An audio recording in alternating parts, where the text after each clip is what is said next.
Bonjour, ici Francine pour les carnets de Francine. Je vais vous lire un texte qui me fait réfléchir et c'est l'inventeur du tapis de course est mort à 54 ans.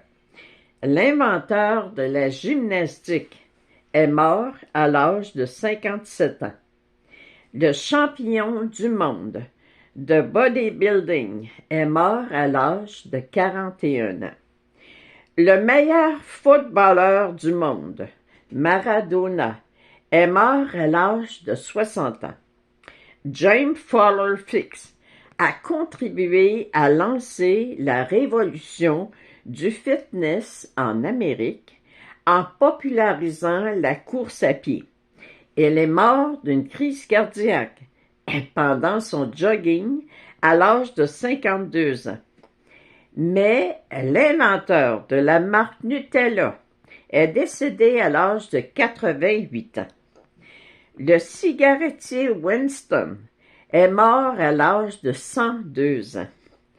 L'inventeur de l'opium est mort dans un tremblement de terre à l'âge de 116 ans. L'inventeur de la liqueur NSC est mort à l'âge de 98 ans. Comment les médecins ont-ils conclu que l'exercice prolonge la vie? Le lapin est toujours en train de sauter en l'air, mais il ne vit que 2 ans. La tortue, qui ne fait aucun exercice, vit 400 ans. Alors reposez-vous, détendez-vous, restez au frais, mangez, buvez l'apéro et profitez de votre retraite. En lisant ce texte-là, ça me fait penser, dernièrement, je suis allée voir le film Le Testament.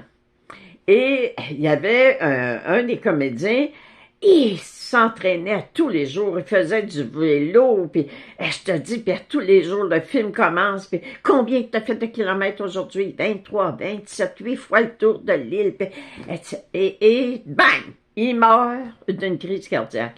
Et là, sa femme, la comédienne, se met à énumérer tout ce qu'ils font depuis 44 ans. Ils ont arrêté de fumer, ils ont arrêté de boire du vin, ils ont arrêté de boire de l'alcool, ils ont commencé à s'entraîner, ils ont fait ci, ils ont fait ça, ils ont arrêté de manger des chips, ils ont arrêté... Et elle s'arrête pas, là, tout. Et ça m'a vraiment fait penser que, oui, il faut profiter de la vie, oui, il faut bouger, mais quand vous faites quelque chose, faites-le pour vous. Pas dans la peur de mourir, pas dans la peur d'être malade. Tu sais, je connais des personnes qui, à tous les jours, ils marchent. Et puis, ils en font des kilomètres, puis vraiment. Mais, ce que je sais de cette personne-là, c'est que son père est mort, il a eu une crise cardiaque très jeune. Et lui, il s'est dit... Ben moi, je suis toujours en forme. Alors, à toutes les fois qu'il marche, la pensée qu'il a, c'est « je ferai pas une crise cardiaque jeune comme mon père ». Et je vous le dis, les peurs finissent toujours par se réaliser.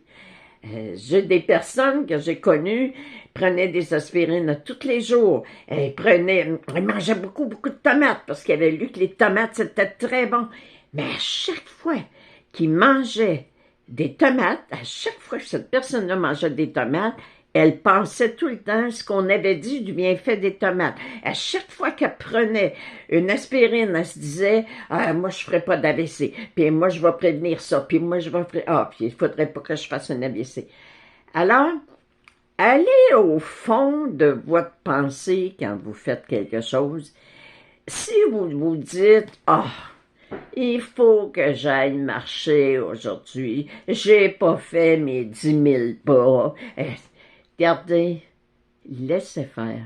Parce que vous le faites juste en pensant que ça va vous prolonger, que vous allez vivre plus longtemps, que vous allez vivre en forme.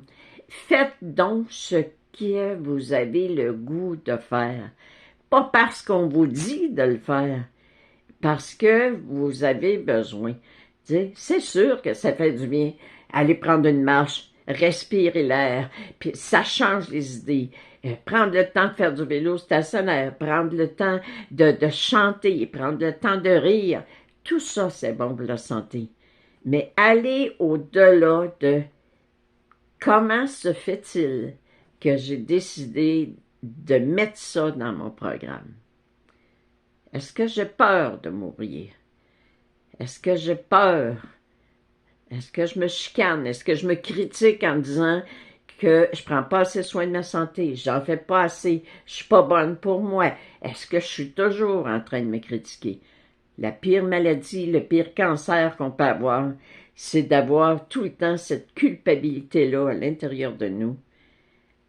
Cette critique, ces critiques qu'on a face à notre attitude avec la vie, ben, remerciez-vous donc.